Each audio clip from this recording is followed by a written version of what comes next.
Harusnya nih ya, kalian nih pejabat negara yang berurusan dengan urusan yang sedang menjerat terdakwa Nikita, harusnya kalian malu kalau atensi terdakwa Nikita ini.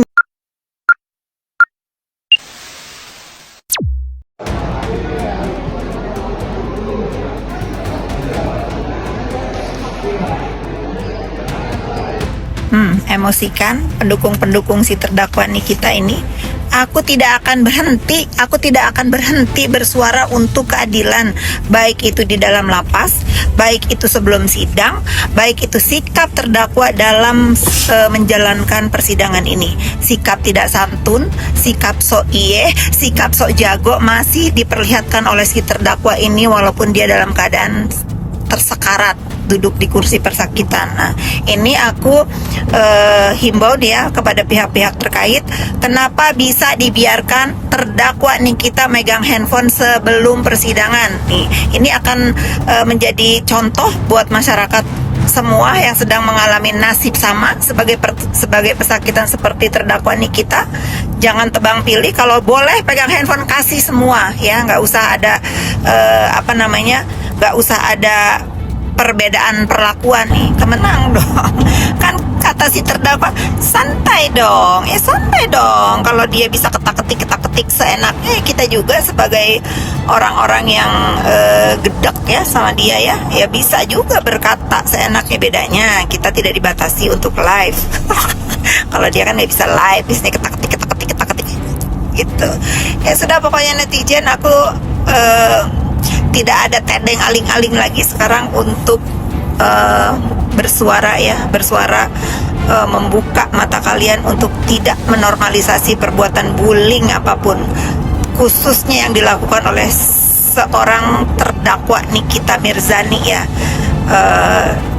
Bagaimana sekarang dengan bebasnya ya menghilangkan harga diri pihak-pihak terkait di Republik ini, bisa seenak udelnya bersikap. Harusnya nih ya, kalian nih pejabat negara yang berurusan dengan urusan yang sedang menjerat terdakwa Nikita, harusnya kalian malu kalau atensi terdakwa Nikita ini. Karena apa? Dia bukan contoh yang baik untuk Republik ini. Kalau masih ada yang mengatensi atau memberi fasilitas, mempermudah urusan si terdakwa ini, harusnya kalian malu ya. Dan kalian tahu kalau kalian punya anak cucu, mau kalian punya contoh seperti Nikita itu, mau anak cucu kalian nyontoh apa yang Nikita lakukan ya. Ini siapapun yang melindungi Nikita, aparat penegak hukum yang digaji oleh rakyat ya, aku doakan ya anak cucu kalian kayak Nikita. Aku sih nggak masalah ya kalau para penegak hukum atau yang terlibat urusan penjara ini, kalau kalian itu mau punya ada rasa empati, rasa kemanusiaan, tuh orang-orang yang melahirkan di dalam sel, orang-orang yang membawa anaknya ke dalam sel, itu yang harus kalian kasih fasilitas yang enak, bukan terdakwa yang udah kita semua tahu bukan menjadi contoh yang baik buat negeri ini. Jadi untuk pendukung terdakwa Nikita Mirzani ya, kalian mau berkomentar apa? Kalian mau menggiring opini apa? Ya, ingat pemerintah tidak akan pernah kalah dengan penggiringan opini ya. Ini bukan sidang-sidangan, ini sidang beneran. Jangankan seorang Nikita Mirzani ya, tuh lihat pejabat negara yang ada sumbangsihnya juga buat negara diadili dengan adil. Apalagi kau doang Nikita Mirzani ya. Pokoknya selama kalian tidak menulis di biji mata saya ya, saya tidak tahu orangnya siapa, nggak urus. Satu hal lagi, saya nggak pernah baca. Silahkan telan sendiri ucapan kalian atau ketik kalian, silahkan baca sendiri. Ini untuk rutan Pondok Bambu, mau nggak aku kasih saran? Kalau aku paham sih, pasti petugas di sana pun gerah ya sama terdakwa Niki ini. Kalau kalian nggak mau ngewarah Niki itu, kalian pindahin tuh Adrina Izazega yang ada di Rutan Malang Kepanjen, pindahin deh ke Pondok Bambu, biar dia yang ngedidik Nikita.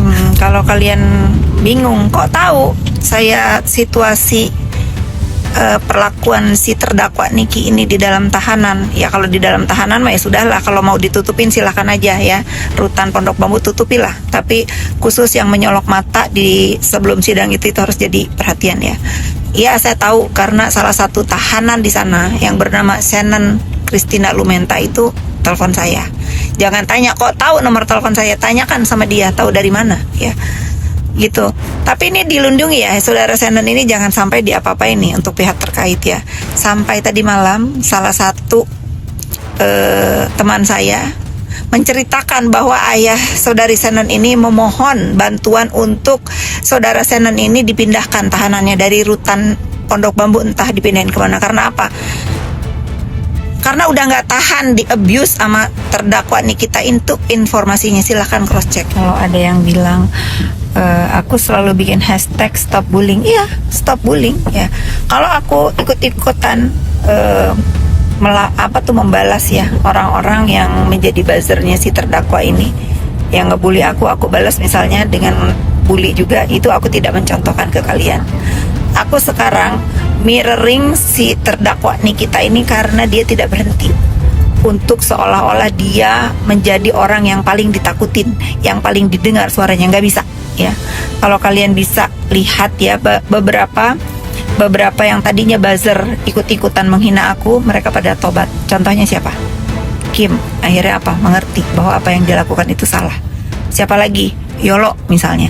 Yolo secara tidak sengaja saat itu ada teman aku lagi video call sama dia, tiba-tiba handphonenya dibalikin ke aku, dia stop ngebully. Karena apa? Dia tahu aku nggak pantas digituin ya. Pokoknya ya untuk si terdakwa nih kita ini ya, miring dulu ah, beserta antek-antek buzzernya, kalau selalu mendoxing aku ya, lalu si terdakwa ini merepost, berarti kau sudah siap aku akan balas sampai aku puas. Udah itu aja cluenya. Kenapa aku ngamuk lagi?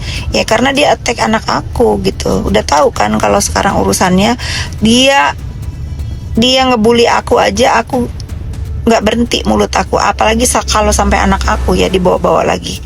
Entah ini sampai berapa lama ke depan aku akan berhenti. Nggak peduli aku, kalian jangan giring opini. Siapa yang ngerekam, nggak peduli aku. Kalian mau giring-giring opini, akulah yang ngerekam, nggak peduli. Yang penting ini ya, pihak yang berwenang mengawal si terdakwa ini harus lebih waspada lagi ya. Jangan ada ketimpangan perlakuan. Sebetulnya kurang smart nih buzzer-buzzer terdakwa ini, koordinator buzzernya ini. Sebetulnya kalau kalian smart ya, aku udah warning ke kalian ya, jangan sampai aku akhirnya fokus terhadap bersuara terhadap perkara yang sedang berjalan yang menjerat terdakwa ini tentang pemerasan, TPPU, dan khususnya lagi ya pasal 55, siapa yang terlibat di urusan ini ya. Kalau ini ya orang-orang yang dekat terdakwa ini tidak menyudahi perbuzzeran ya. Kalau untuk buzzer-buzzer yang ada manusianya kan udah nurut tuh ya. Ini aku juga dengar nih katanya bayar buzzer lagi nih. Nah jangan sampai nih minggu depan aku ngoceh tentang pasal 55 ya. Aku udah ingetin nih ya, jangan cari perkara ya. Terdakwa Jakarta lagi macet, ada konser, ada bazar di kota ini. Sambil macet melaporkan suasana jalan di ibu kota malam ini ya, yang terdakwa hanya bisa ngintip-ngintip dari ponsel yang diselundupkan konon katanya. Nggak apa-apa, tapi asik sih. Asik sih kalau terdakwa itu ngintip-ngintip ocehan aku ini. Dia cuma bisa ketak-ketik ya. Tapi mohon maaf nih untuk para buzzer pendukungnya, kalau komen-komennya tak hapus ya, karena udah tak kasih tahu kalau mau buang sampah di akunnya si terdakwa aja ya, jangan di sini. Di sini itu khusus untuk yang bersih-bersih dan untuk yang pintar. Kalau sampah buanglah pada tempatnya ya, itu di akunnya si terdakwa. Masih